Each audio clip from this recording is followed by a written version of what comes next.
எதிர்காலம் வரும், என் கடமை வரும், இந்த கூட்டத்தின் ஆட்டத்தை ஒழிப்பேன்.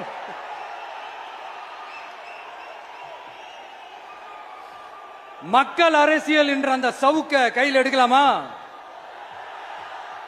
யாருக்கு எதிரான தானே கேக்குறீங்க? வேற யாரு?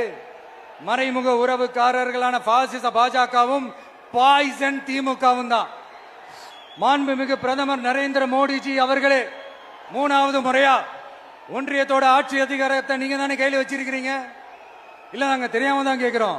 நீங்க ஆட்சிக்கு வந்தது ஒட்டுமொத்த மக்களுக்கும் நல்லது செய்யவா, இல்ல நம்மளுடைய இந்த இஸ்லாமிய நண்பர்களுக்கும் இஸ்லாமிய தோழர்களுக்கும் எதிராக சதி செய்யவா? மக்களுக்கு உங்ககிட்ட கேட்கறதுக்குன்னு ஏராளமான கேள்விகள் இருக்குது. அதனால அவங்க சார்பா, அவங்கள ஒருத்தனா, அவங்களோட ஒரு உண்மையான ஒரு பிரதிநிதியா உங்ககிட்ட சில கேள்விகள் கேட்கணும். மிஸ்டர் பிரைம் மினிஸ்டர் அவர்களே, நம்ம தமிழ்நாட்டு மீனவர்கள் கிட்டத்தட்ட ஒரு 800 பேருக்கு மேல இலங்கை கடற்படையால தாக்கி அழிக்கப்பட்டிருக்கிறாங்க. அதை கண்டிக்கிறதுக்காக உங்களை பெருசா எதுவும் செய்ய சொல்லல, சின்னதா ஒண்ணு மட்டும் செஞ்சு கொடுங்க. இனிமேலாச்சும் எங்களுடைய மீனவர்கள் பாதுகாப்பா இருக்கிறதுக்காக இந்த கச்சத்தீவை இலங்கை கிட்ட இருந்து மீட்டு கொடுத்துருங்க, அது போதும். உங்களுடைய இந்த முரட்டு பிடிவாதத்தால நீங்க நடத்துற இந்த நீட்டு தேர்வு, அதனால இங்க என்னென்ன நடக்குதுன்னு சொல்றதுக்கே மனசு வலிக்குது. அதனால அந்த நீட்டு தேர்வு தேவையில்லைன்னு அறிவிச்சிருங்க, அது போதும். செய்வீர்களா திரு நரேந்திரபாய் தாமோதர் மோடிஜி அவர்களே? எங்களுக்கு என்னென்ன தேவையோ, என்னென்ன நல்லதோ அதெல்லாம் செய்ய மாட்டேங்கிறீங்க. ஆனா ஆட்சி அதிகாரத்தை மட்டும் கையில வச்சுக்கிட்டு மக்களை ஏமாத்த நேரடியாக ஒரு பாசிச பாஜக அடிமை கூட்டணி ஒண்ணு.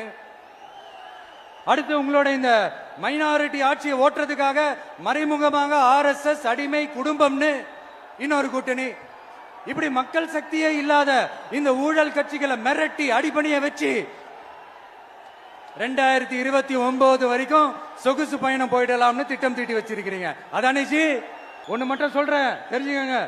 என்னதான் நீங்க இந்த நேரடி மறைமுக கூட்டணி குட்டிகரணம் போட்டாலும் தாமரை இலையில தண்ணியே ஒட்டாது. தமிழக மக்கள் மட்டும் எப்படி ஒட்டுவாங்க? இங்க ஒரு MP சீட்டு கூட தரலன்றதுக்காக தமிழ்நாட்டுக்கும் தமிழ்நாட்டு மக்களுக்கும் எதுவுமே செய்யாம ஓரவஞ்சனை செய்யுது இந்த ஒன்றிய பாஜக அரசு. சங்கம் வச்சு தமிழ் வளர்த்த மண் இந்த மதுரை மண். அதனால இங்க அந்த கீழடியில கிடைச்ச ஆதாரங்களை எல்லாம் மறைச்சிட்டு எங்க நாகரிகத்தையும் எங்க வரலாறையும் அழிக்கிறதுக்காக உள்ளடி